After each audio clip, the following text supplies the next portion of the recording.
સમાચારમાં આગળ વાત કરીશું વડોદરાથી વડોદરામાં ફાયરિંગની ઘટનાને લઈને એસપી અશોક રાઠવાએ પ્રેસ કોન્ફરન્સ કરીને વિગતો જાહેર કરી હતી।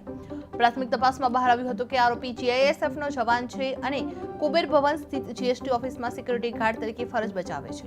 આરોપીએ 12 બોર્ડની બાંધકામથી એક રાઉન્ડ ફાયરિંગ કર્યું હતું, જે પોલીસ આરોપીને પોલીસ સ્ટેશન લાવ્યો ત્યારે પીધેલી હાલતમાં હોવાનું પણ સામે આવ્યું હતું। જે પોલીસે તેની પાસેથી 5 જીવતા કારતૂસ પણ કબજે કરવામાં આવ્યા છે। જે આરોપીએ વર્ષ 2004માં ભરૂચમાંથી લાયસન્સ મેળવ્યું હોવાનું જાણવા મળી રહ્યું છે અને લાયસન્સ રદ કરવા માટે સંબંધિત સત્તાધિકારીઓને જાણ કરવામાં આવી છે। જે ફાયરિંગ મામલે એસપી અશોક રાઠવાનું નિવેદન આપવામાં આવ્યું છે। જે સિક્યુરિટી ગાર્ડે 12 બોર્ડથી ફાયરિંગ કરવામાં આવ્યું હતું, જે આરોપી પીધેલી હાલતમાં મળ્યો હતો, જે પોલીસની કસ્ટડીમાં છે। 5 જીવતા કારતૂસ પોલીસે કબજે કર્યા છે, જે ભરૂચ લાયસન્સ રદ કરવા કાર્યવાહી હાથ ધરવામાં આવી રહી છે।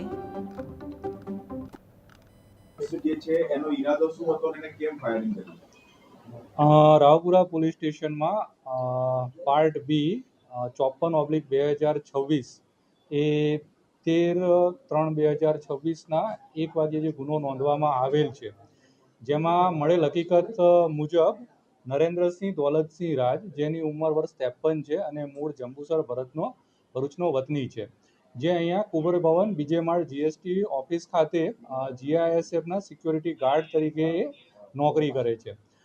મળતી માહિતી મુજબ કે એ ગઈકાલે નાગરવાડા તરફ કંઈક ગયો હતો અને ત્યાંથી પરત આવતા જે દુર્ગા માતાનું મંદિર છે રેલવે ગ્રાઉન્ડની સામે, ત્યાં આવી અને એણે પોતાની જે US 107B એક નાળચાવાળી જે બંદૂક હતી તેમાંથી એણે એક રાઉન્ડ ફાયર કરેલું હતું અને બીજું રાઉન્ડ ફાયર કરવા જવા મિસ થયેલ હતો। તો એ અમે 135(1) જીપી એક્ટના મુજબ અમે ગુનો નોંધી અને આગળની કાર્યવાહી હાથ ધરેલ છે।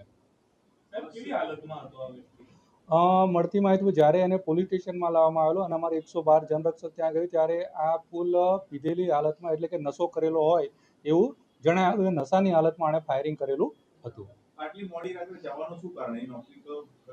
એ કુબેર ભવન ખાતે નોકરી છે અને ત્યાં જ એ રહેવાનું બી ત્યાં જ હોય છે, ત્યાં જ સુઈ જતો હોય છે।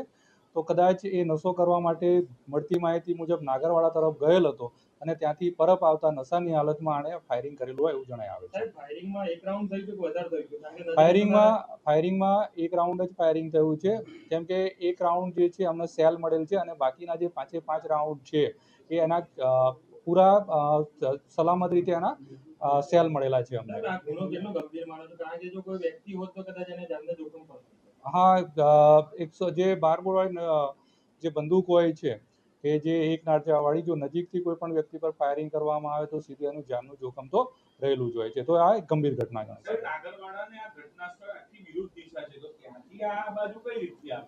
હવે આમાં જે શખ્સ જે આપણી પાસે ફૂલ નશાની હાલતમાં વ્યક્તિ છે, એટલે નશાની હાલતમાં વ્યક્તિ ક્યાંથી કઈ રીતે આવી શકાય એક તપાસનો વિષય છે, તો એક અમે એમાં તપાસ કરીશું।